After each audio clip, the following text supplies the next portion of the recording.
ಈ ಕಾರ್ಯಕ್ರಮದ ಪ್ರಾಯೋಜಕರು Gadiyar group of companies.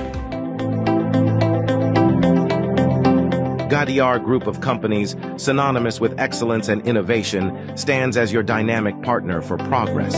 Gadiar Group ensures safety as guardians in firefighting and builds vibrant communities in real estate. Building tomorrow, today.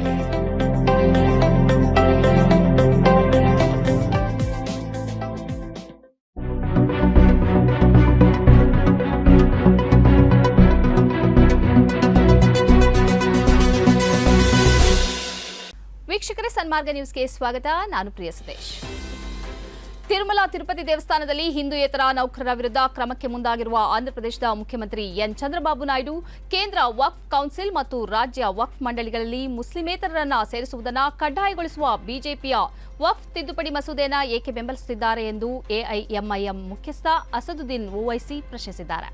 ಈ ಕುರಿತು ಎಕ್ಸ್ನಲ್ಲಿ ಸರಣಿ tweet ಮಾಡಿರುವ ಅಸದುದ್ದೀನ್ ಓವೈಸಿ, ತಿರುಮಲ ತಿರುಪತಿ ದೇವಸ್ಥಾನ ಹಿಂದೂಗಳಿಗೆ ಮಾತ್ರ ಉದ್ಯೋಗ ಎಂದು ವಾದಿಸುತ್ತಿದೆ. ವಕ್ಫ್ ಮಸೂದೆ ಮುಸ್ಲಿಂ ಧಾರ್ಮಿಕ ಸಂಸ್ಥೆಗಳಲ್ಲಿ ಕನಿಷ್ಠ 2 ಮುಸ್ಲಿಮೇತರರಿರುವುದನ್ನು ಕಡ್ಡಾಯಗೊಳಿಸುತ್ತದೆ. ಹಿಂದೂಗಳು ಮಾತ್ರ ಹಿಂದೂ ದತ್ತಿಗಳನ್ನು ನಿರ್ವಹಿಸಬೇಕು ಮತ್ತು ಹಿಂದೂಗಳು ಮಾತ್ರ ಉದ್ಯೋಗಿಗಳಾಗಿರಬೇಕು ಎಂದಾದರೆ ಮುಸ್ಲಿಂ ವಕ್ಫ್ಗಳ ವಿರುದ್ಧ ಈ ತಾರತಮ್ಯ ಯಾಕೆ ಎಂದು ಓವೈಸಿ ಪ್ರಶ್ನಿಸಿದ್ದಾರೆ. ಹಿಂದೂಯೇತರರು ಆಯುಕ್ತರು, ಸಹಾಯ ಆಯುಕ್ತರು, ಇನ್ಸ್ಪೆಕ್ಟರ್, ಟ್ರಸ್ಟಿ ಅಥವಾ ಕಾರ್ಯನಿರ್ವಾಹಕ ಅಧಿಕಾರಿಯಂತಹ ಹುದ್ದೆಗಳನ್ನು ಹೊಂದುವುದನ್ನು ನಿರ್ಬಂಧಿಸುವ ಆಂಧ್ರಪ್ರದೇಶ ಹಿಂದೂ ದತ್ತಿ ಕಾಯ್ದೆಯನ್ನು ಅವರು ಉಲ್ಲೇಖಿಸಿದ್ದಾರೆ. ತಿರುಮಲ ತಿರುಪತಿ ದೇವಸ್ಥಾನಗಳು ಹಿಂದೂ ಸಂಪ್ರದಾಯಗಳನ್ನು ಅನುಸರಿಸದ ಅಥವಾ ಹಿಂದೂಯೇತರ 18 ಉದ್ಯೋಗಿಗಳನ್ನು ಗುರುತಿಸಿವೆ ಎಂದು ವರದಿಯಾಗಿದೆ. ಟಿಟಿಡಿ ಹಿಂದೂ ಸಂಸ್ಥೆಯಾಗಿರುವುದರಿಂದ ಹಿಂದೂಯೇತರರನ್ನು ಅದರಲ್ಲಿ ನೇಮಿಸಿಕೊಳ್ಳಬಾರದು ಎಂದು ವಾದಿಸುತ್ತದೆ. ನಮಗೆ ಅದಕ್ಕೆ ಯಾವುದೇ ಆಕ್ಷೇಪವಿಲ್ಲ. ಆದರೆ ವಕ್ಫ್ ಮಸೂದೆಯನ್ನು ತೆಲುಗು ದೇಶಂ ಪಕ್ಷ ಯಾಕೆ ಬೆಂಬಲಿಸಿದೆ ಎಂಬುದನ್ನು ವಿವರಿಸಬೇಕು. ಮಸೂದೆಯು ಕೇಂದ್ರ ವಕ್ಫ್ ಮಂಡಳಿ ಮತ್ತು ರಾಜ್ಯ ವಕ್ಫ್ ಮಂಡಳಿಯಲ್ಲಿ ಕನಿಷ್ಠ 2 ಮುಸ್ಲಿಮೇತರರನ್ನು ಕಡ್ಡಾಯಗೊಳಿಸುತ್ತದೆ. ಮಂಡಳಿಯಲ್ಲಿ ಬಹುಪಾಲು ಮುಸ್ಲಿಮರನ್ನು ಹೊಂದಿರಬೇಕೆಂಬ ಅಂಶವನ್ನು ಕೂಡ ಮಸೂದೆ ತೆಗೆದುಹಾಕುತ್ತದೆ ಎಂದು ಓವೈಸಿ ಹೇಳಿದ್ದಾರೆ. ಅಮೆರಿಕ ಗಡೀಪಾರು ಮಾಡಿರುವ 104 ಭಾರತೀಯ ಅಕ್ರಮ ವಲಸಿಗರ ಪೈಕಿ 33 ಗುಜರಾತಿ ವಲಸಿಗರನ್ನ ಹೊತ್ತ ವಿಮಾನವೊಂದು ಗುರುವಾರ ಬೆಳಗ್ಗೆ ಅಮೃತಸರದಿಂದ ಅಹಮದಾಬಾದ್ಗೆ ಬಂದಿಳಿಯಿತು. ಈ ಸಂದರ್ಭದಲ್ಲಿ ಅಕ್ರಮ ವಲಸಿಗರ ಅಭಿಪ್ರಾಯ ಪಡೆಯಲು ಮಾಧ್ಯಮದವರು ನಿರ್ಬಂಧಿತರಾಗಿದ್ದು ಕಂಡುಬಂತು. ಗಡೀಪಾರಿಗೊಳಗಾಗಿರುವ ಗುಜರಾತ್ನ ಬಹುತೇಕರು ಮೆಹಸಾನಾ, ಗಾಂಧಿನಗರ, ಪಟನ್, ವಡೋದರ ಹಾಗೂ ಖೇಡಾ ಜಿಲ್ಲೆಗಳಿಗೆ ಸೇರಿದವರಾಗಿದ್ದಾರೆ. ಕೆಲವು ಮಕ್ಕಳು ಹಾಗೂ ಮಹಿಳೆಯರು ಸೇರಿದಂತೆ 33 ವಲಸಿಗರು ಬಂದಿಳಿಯುತ್ತಿದ್ದಂತೆಯೇ ಅವರನ್ನೆಲ್ಲ ಪೊಲೀಸರು ವಾಹನಗಳಲ್ಲಿ ಗುಜರಾತ್ನ ಅವರ ಸ್ವಗ್ರಾಮಗಳಿಗೆ ಕಳುಹಿಸಿಕೊಡಲಾಯಿತು ಎಂದು ಜಿ ವಲಯದ ಸಹಾಯಕ ಪೊಲೀಸ್ ಆಯುಕ್ತ ಆರ್ಡಿ ಓಜಾ ಹೇಳಿದ್ದಾರೆ. ಮಾಧ್ಯಮ ಮಂದಿ ಗಡೀಪಾರಿಗೊಳಗಾಗಿರುವ ವಲಸಿಗರೊಂದಿಗೆ ಮಾತನಾಡಲು ಯತ್ನಿಸಿದಾಗ ಅವರೊಂದಿಗೆ ಮಾತನಾಡಲು ನಿರಾಕರಿಸಿದ ವಲಸಿಗರು ಪೊಲೀಸ್ ವಾಹನಗಳಲ್ಲಿ ತಮ್ಮ ತಮ್ಮ ಸ್ವಗ್ರಾಮಗಳಿಗೆ ತೆರಳಿದರು ಎಂದು ವರದಿಯಾಗಿದೆ. ಗುಜರಾತ್ನ 33 ಅಕ್ರಮ ಭಾರತೀಯ ವಲಸಿಗರರು ಸೇರಿದಂತೆ ಒಟ್ಟು 104 ಅಕ್ರಮ ಭಾರತೀಯ ವಲಸಿಗರನ್ನ ಹೊತ್ತ ಅಮೆರಿಕ ಸೇನಾ ವಿಮಾನವು ಬುಧವಾರ ಪಂಜಾಬ್ನ ಅಮೃತಸರಕ್ಕೆ ಬಂದಿಳಿಯಿತು. ನಮ್ಮ ಮಕ್ಕಳು ಹೇಗೆ ಅಮೆರಿಕಕ್ಕೆ ತೆರಳಿದರು ಎಂಬುದು ನಮಗೆ ತಿಳಿದಿಲ್ಲ ಎಂದು ಗುಜರಾತ್ನ ಅಕ್ರಮ ವಲಸಿಗರ ಕುಟುಂಬದ ಸದಸ್ಯರು ಅಳಲು ತೋಡಿಕೊಂಡಿದ್ದಾರೆ. ಆ 40 ಗಂಟೆಗಳನ್ನು ನಾವು ಬದುಕಿನಲ್ಲಿ ಎಂದೂ ಮರೆಯಲಾರವು. ಬಹುಶಃ ಇಂತಹ ಕಷ್ಟ ನರಕದಲ್ಲೂ ಇರಲಾರದು. ಈ 40 ಗಂಟೆಗಳ ಉದ್ದಕ್ಕೂ ನಮ್ಮ ಕೈಗಳಿಗೆ ಬೇಡಿ ತೊಡಿಸಲಾಗಿತ್ತು. ಸಂಕೋಲೆಯಿಂದ ಕಾಲನ್ನ ಬಿಗಿಯಲಾಗಿತ್ತು. ಕುಳಿತಲಿಂದ ಎದ್ದು ಹೋಗಲು ಸಾಧ್ಯವಿಲ್ಲದಂತಹ ಸ್ಥಿತಿ ನಮ್ಮದಾಗಿತ್ತು. ಅತ್ತು ಕರೆದು ಅಧಿಕಾರಿಗಳ ಕೈಕಾಲು ಹಿಡಿದ ಬಳಿಕ ನಮ್ಮನ್ನ ವಾಶ್ರೂಮ್ಗೆ ಹೋಗಲು ಬಿಡಲಾಯಿತು ಎಂದು ಅಮೆರಿಕದಿಂದ ಗಡೀಪಾರುಗೊಂಡ 40 ವರ್ಷದ ಹರ್ವಿಂದರ್ ಸಿಂಗ್ ಹೇಳಿದ್ದಾರೆ. ಸಾಕಷ್ಟು ಕನಸುಗಳೊಂದಿಗೆ ನಾನು ಅಮೆರಿಕಕ್ಕೆ ಪ್ರಯಾಣ ಬೆಳೆಸಿದೆ. ಆದರೆ ಒಂದೇ ದಿನದಲ್ಲಿ ಎಲ್ಲವೂ ತಾರಾಮಾರಾಯಿತು. ಮದುವೆಯಾಗಿ 13 ವರ್ಷಗಳಾಗಿವೆ. ಹಾಲು ಮಾರಾಟದ ಮೂಲಕ ಪತ್ನಿ ಮತ್ತು 2 ಮಕ್ಕಳನ್ನು ಸಾಕುವುದು ತುಂಬಾ ಕಷ್ಟಕರವಾಗಿತ್ತು.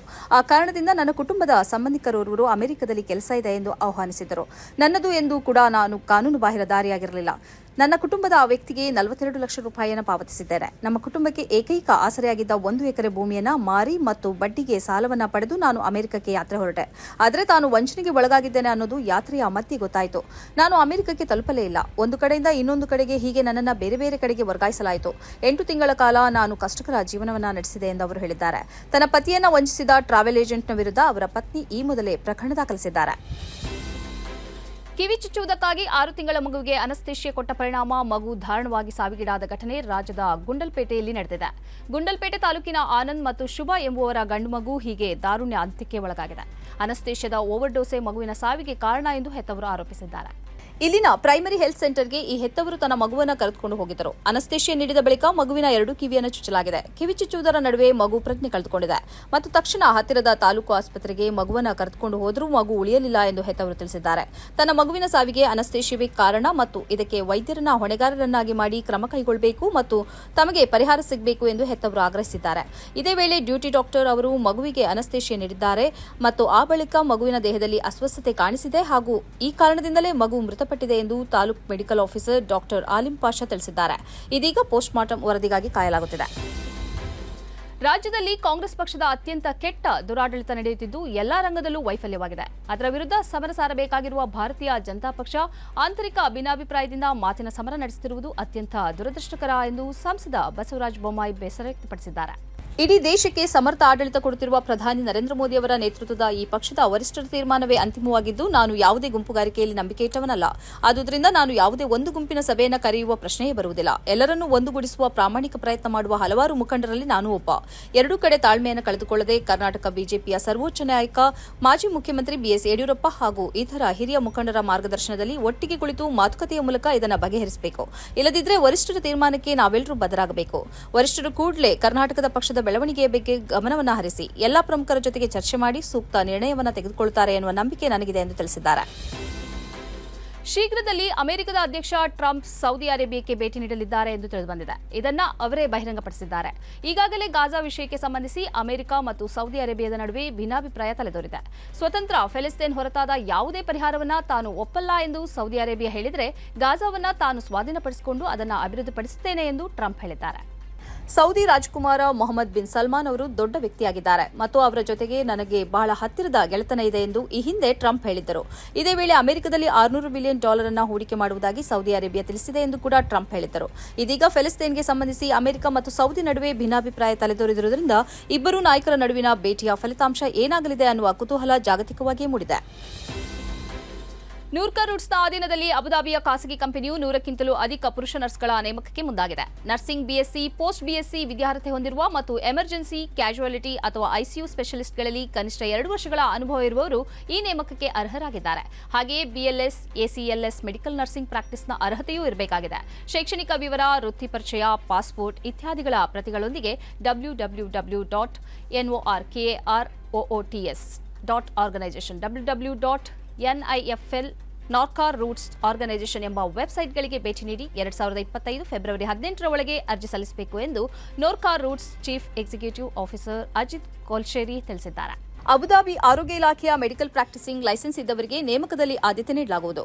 ಉಳಿದವರು ಪ್ರಸ್ತಾವನೆ ಜಾರಿಯಾದ 90 ದಿನಗಳಲ್ಲಿ ಈ ಅರ್ಹತೆಯನ್ನು ಪಡೆಯಬೇಕಾಗಿದೆ.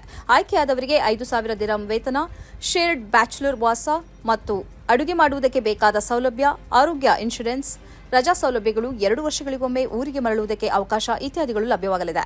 ಹೆಚ್ಚಿನ ಮಾಹಿತಿಗಾಗಿ 24 ಗಂಟೆ ಚಟುವಟಿಕೆಯಲ್ಲಿರುವ ನೋರ್ಕಾ ಗ್ಲೋಬಲ್ ಕಾಂಟ್ಯಾಕ್ಟ್ ಸೆಂಟರ್ನ ಟೋಲ್ ಫ್ರೀ ನಂಬರ್ ಆಗಿರುವ 180042533939ಗೆ ಭಾರತದಿಂದ ಮತ್ತು +91 8802012345 ವಿದೇಶದಿಂದಲೂ ಕರೆ ಮಾಡಬಹುದಾಗಿದೆ. ಇದು ಈ ಹೊತ್ತಿನ ಸುದ್ದಿ ಸಂಚಯ. ನಿರಂತರವಾಗಿ ನೋಡ್ತಾ ಇರಿ ಸನ್ಮಾರ್ಗ ನ್ಯೂಸ್, ಸುದ್ದಿಗಳ ಸಂತೆಯಲ್ಲಿ ಸತ್ಯದ ಮೊಂಬತ್ತಿ.